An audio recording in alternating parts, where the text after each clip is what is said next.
Titans Annual number 2. Now, I've not been talking about this every month, but I actually talked about the first issue of this arc. If you remember, I talked about the issue where Roy gets tricked by Cheshire, and he wakes up and it's like he's been drugged, so it's like he's like back on the pills, but he's not really. And it's the Brain and Mala who are up to no good with this drug. So this is actually the end of that arc. I read all the issues in between this, and what's interesting to me about this is that it's mainly Donna and Roy. Donna's like trapped in the Watchtower, which is still existing right now, and Roy's like the one dealing with all the crime on the streets. And then eventually, when Donna thinks he's relapsed and he's on drugs, she actually like calls Dick and Wally, and Dick and Wally come out of the book. They came in the last issue, and he's kind of pissed that they assume that he's actually using again. He doesn't believe that there's this big plot to like do all these bad things from the Brain. And what's funny in this issue is that Donna actually like escaped the Watchtower at the end of the last issue, came down and saved his life at the last minute, and it's them as a pair like fighting against this, and it's when everything starts going off. Basically what's happening is the Brain, with Mala's help of course, is using this drug to tap into all these other brains that are using the drug to raise his intellect, and as he's getting more and more intellectual, he's getting so super smart that he's controlling everything. He's controlling like satellites that's controlling the weather. He's doing all these crazy like comic booky things. So the science doesn't hold up very well, but it's at least fun from a comic book perspective.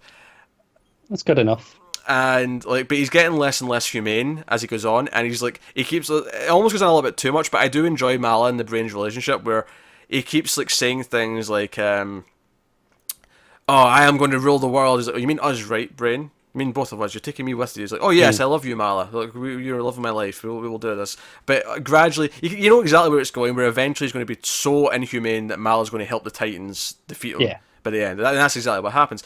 But I thought what was interesting to me is that Donna and Roy are coming to fight him, and eventually Dick and Wally come in and help save the day, and it's the four of them. And what I thought was curious is that, okay, this is the Titans coming back together after they've broke up, and it's like the four of them working together. And it even ends with, like, when they call the Justice League, like, hey, we solved this problem, we saved the world. Because we actually see the Justice League during the book. We see that they're all basically incapacitated. What the Brain's doing is actually he's trapped them all in various like situations around the world, and they're all screwed. And because he's that smart, and it's the Titans that saved the day. And when Donna calls me, it was us. It was the Titans who did this. We saved the day. And at one point someone says Titans together, and it's the usual hurrah, Titans together, and it's all fun. Like all that stuff's fun. But what's interesting is it's just those four. There's no Omen. There's no Tempest. Bumblebee doesn't come back. It's just these four, and it is kind of the four main core members, because this is the Batman sidekick originally, the Flash sidekick originally, the Green Arrow sidekick, and the Wonder Woman sidekick. It's the four sort of main Titans. Yeah. Characters you think of, because I definitely think Omen and Tempest and Bumblebee, they're the B layer. Of the team. They're often around, but they're not what you come for. And given that we know the new direction for Titans is going to have Dick in it, it's going to have Donna in it, but no Roy or Wally, interestingly, which is why we're sort of like, so we know Roy's going to be in Green Arrow prominently going forward, and maybe Wally will be in Flash or something else if something else comes up new books wise. But I think the idea of Dick being the leader and like Donna being there as the sort of co-leader and setting up where the book's going makes kind of sense to me. Oh, definitely. So, and again, it kind of ends with a, hey, catches in the next Titan special, but next time there's going to be no justice, come back for that kind of thing.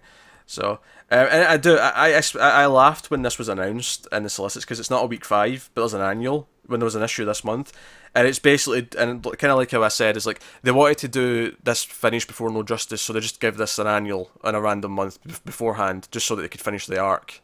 Pretty much, yeah. That's basically what it is. The only logical conclusion to that. It's basically the final 2 issues of the arc, but they only had 1 issue left, so that's better squeeze it in somewhere. Yeah. So yeah, the final line is we did this, the Titans together, and that's the final page of the book. So there was no like like Brainiac showing up like Teen Titans, but it feels like it's leading into what's coming next. So no, I mean I enjoyed the arc. The arc was probably one of the best arcs of the book. Probably was the best arc of the book. I think the best issue of the book was maybe one of the two of the one shots that came in between the arcs. This was probably the most fun one, probably because it pared down the team a little bit, and it felt like it actually had a story to tell. as opposed to spinning its wheels, I think, than some of the other ones. Even if some of the elements were a little bit obvious and it was kind of clear where it was going to go with Malin the Brain, it still mostly was fun time. This was, and I'm excited for the new direction of Titans. Because we're getting like Miss Martian and we're getting, other team members jumping on. But I'm hoping the renewed sense of directions won't really. It's still Abnett though, right? It's still Abnett, yeah. Yeah, I might check it out just because it's the fresh. See if with some new direction he can get back in the groove of things like we saw with Aquaman with some direction. Yeah, Abnett can do good stuff, and especially when the art elevates it, he can be really solid. Yeah, so definitely. Hoping that the refresh and direction is enough to sort of bring him out of maybe some of the rut. Even though I do think this arc was probably the most fun I had with it. That's good. All run, so that's a plus.